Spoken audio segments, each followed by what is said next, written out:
En Afrique, les débats ne manquent jamais. On débat de tout, succès, politique, argent. On a toujours quelque chose à dire. Mais quand il s'agit de la dépression, le silence devient assourdissant.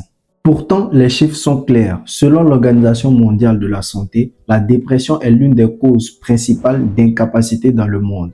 En Afrique, près de 30 millions de personnes vivent avec un trouble dépressif, 7 millions au Nigeria et environ 2 millions de personnes en Algérie. Et pourtant, on en parle très peu. Pourquoi ce silence? En Afrique, on valorise la force.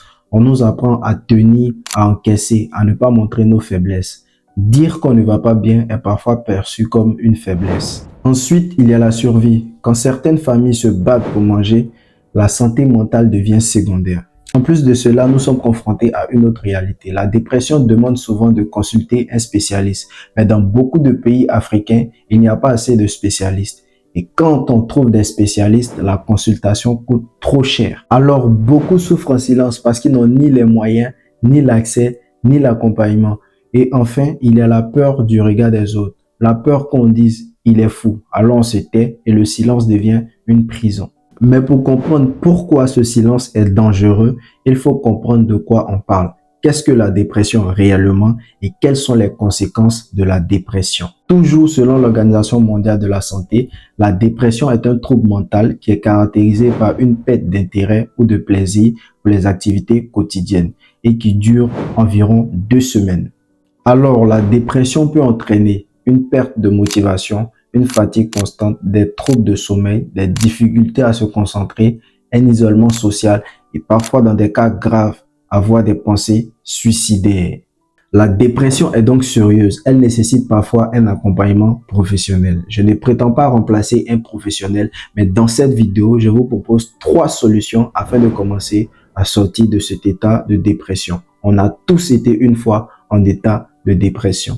La première solution et la plus importante, c'est de parler à quelqu'un. La dépression se nourrit du silence. Quand tu gardes tout à l'intérieur de toi, ton cerveau amplifie tout. Tu n'as pas besoin de tout le monde. Juste une seule personne fiable suffit. Parle-lui à cœur ouvert. Raconte-lui tout ce que tu as sur le cœur. Je suis sûr et certain que ça te fera du bien. Et si tu écoutes quelqu'un qui est en dépression, écoute sa douleur, écoute sa peine, mais n'adhère pas à son désespoir. Tu peux lui dire que je vois que tu souffres, mais ne lui dis jamais « oui, tout est foutu ». Parfois, la présence compte plus que des conseils. La deuxième solution, reprendre le contrôle par l'action. La deuxième solution est physique. La dépression ralentit ton corps. Elle te dit « reste au lit, ne fais rien, tu ne sais à rien, tu es nul ». Et plus tu ne fais rien, plus ton énergie baisse. C'est un cercle vicieux. Et pour sortir de ce cercle vicieux, tu dois te bouger. Tu peux commencer par faire une activité physique, une marche de 10 à 15 minutes, ranger ta maison ou lire un livre ou faire du sport. Tu dois te bouger, tu dois envoyer un message à ton cerveau en lui disant ceci.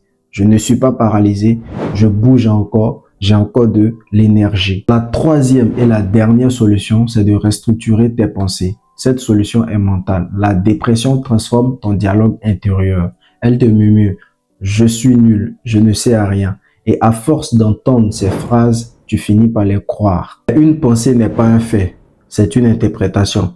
Et lorsque nous sommes dans la dépression, cette interprétation est généralement erronée. Quand une pensée négative arrive, remplace-la par quelque chose de plus équilibré. Pas de mensonges, mais des pensées réalistes. C'est vrai que je traverse des périodes difficiles en ce moment, mais cette situation ne va pas définir ma valeur. Tu dois apprendre à ne pas croire tout ce que ton esprit raconte, parce que ça, c'est une forme de liberté. Pour terminer la vidéo, je veux que tu retiennes que la dépression existe réellement en Afrique. Si quelqu'un souffre, écoute la personne. Si tu souffres, parle à quelqu'un. Car le plus grand danger, c'est le silence. Le silence ne doit plus jamais gagner. Dis-moi en commentaire ce que tu penses de la dépression. Partage-moi ton expérience au sujet de la dépression. Je serai très heureux de te lire. Et comme toujours, c'était Daniel.